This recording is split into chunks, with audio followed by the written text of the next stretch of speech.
afternoon, everyone. It's kind of strange that I'm gonna talk in English in front of a lot of Japanese, but I nominated in English, so I have to. Okay.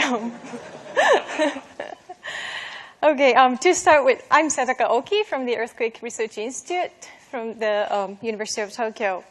To start with, I would like you to guess what this is.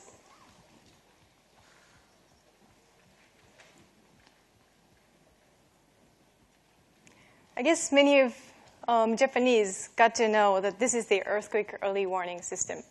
This system informs you the intensity or the time lag till the strong motion comes.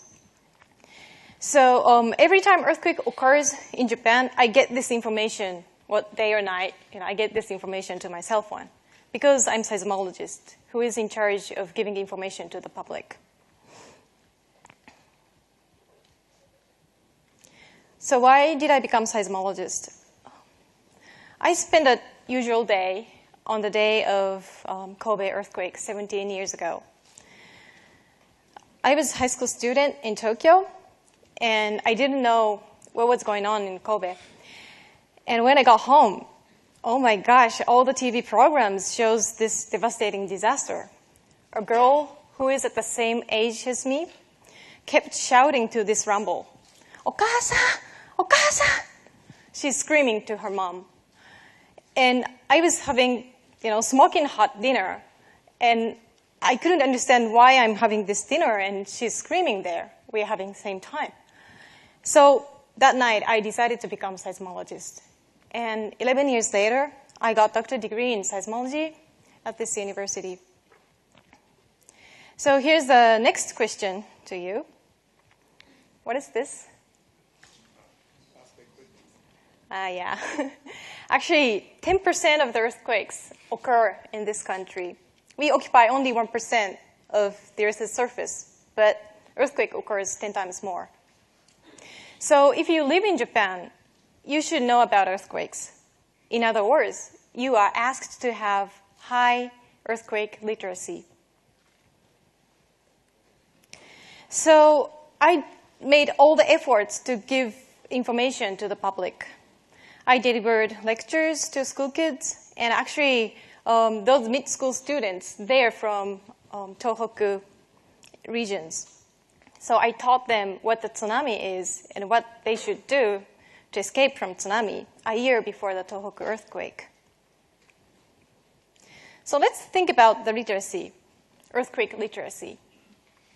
In 2004, magnitude 9 earthquake hit Sumatra. It caused 200,000 casualties, which is 10 times as many as we had in Japan. A research revealed that only 30% of the people in Indonesia had known the relation between earthquake and tsunami. This number goes to 97% in our country, even before the Tohoku earthquake. Of course, we have high river walls and also the tsunami warning system. But I thought, yes, I was right. The earthquake literacy is one of the most important things to save our lives. That's what I thought. But I was completely defeated when I saw this movie. This is a movie shot on the day in the city of Miyako.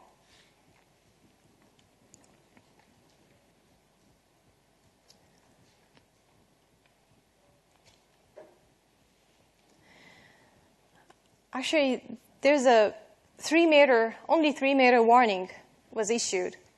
And this city is surrounded by 8-meter high river wall. And as you can see, 10-meter high tsunami attacked this city. Actually, this is the hometown of next speaker's father. So as a seismologist, I really feel guilty for them. There are more than 100 people died in this area. So, every single person in this city know the relation between tsunami and earthquake. But the 3-meter issue, the warning, made people vulnerable, and 8-meter-high river wall masked people from this massive tsunami. So more than a week, I kept Googling their names from the evacuees list. Did I tell them right thing? I should have told them the warning can be underestimated, or the tsunami can easily overtop the river wall. Researchers should tell the deficit of our knowledge or the limit of current sciences. So the earthquake literacy can decrease the casualties from 200,000 to 20,000, but it alone cannot bring it to zero.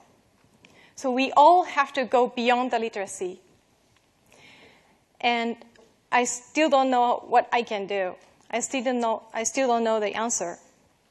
But I found a ray of hope in school education. In Japan, we have several times of earthquake drill a year at schools. Normally, there's an announcement saying, earthquake drill, cover yourself under your desk, something like that. And kids going to do like this. Okay, let's see what will happen in real earthquake. So this is the movie from the Kobe earthquake. It was shot by the security camera at the convenience store.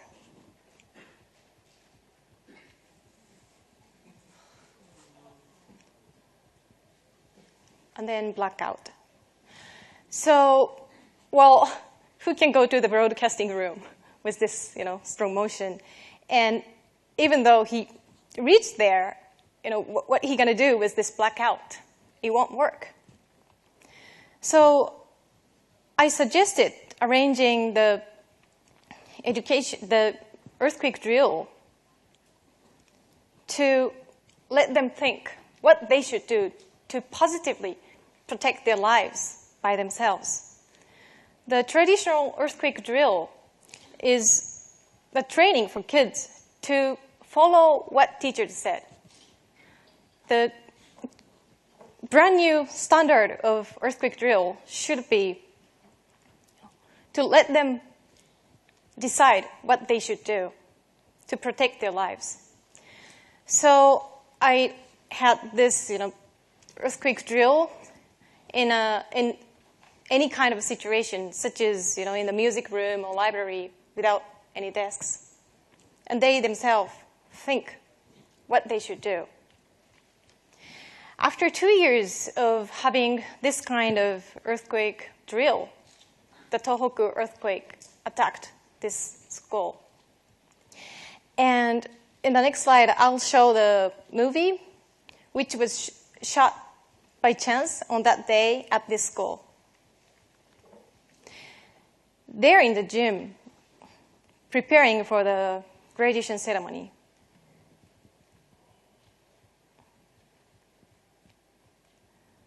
So they did the right thing to protect their lives immediately. So this is going to be my last slide. The March 11th earthquake pointed a finger straight at me, saying neither the knowledge or the interpretation saved people's life. And I know I'm still halfway to my goal, but I bet the school education for kids. Because in 10 years, they'll be 22 years old, and some of them become school teachers. And in another 10 years, they'll be 32 years old, and many of them got married, and many of them become parents. Unlike me, this is another serious problem, but I'm going to not talk about this today. So I bet the school education for kids. So in 20 years, the potential of Japan against disaster will be totally different would be much, much better than what it is right now.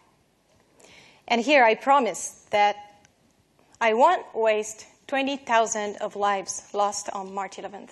Thank you.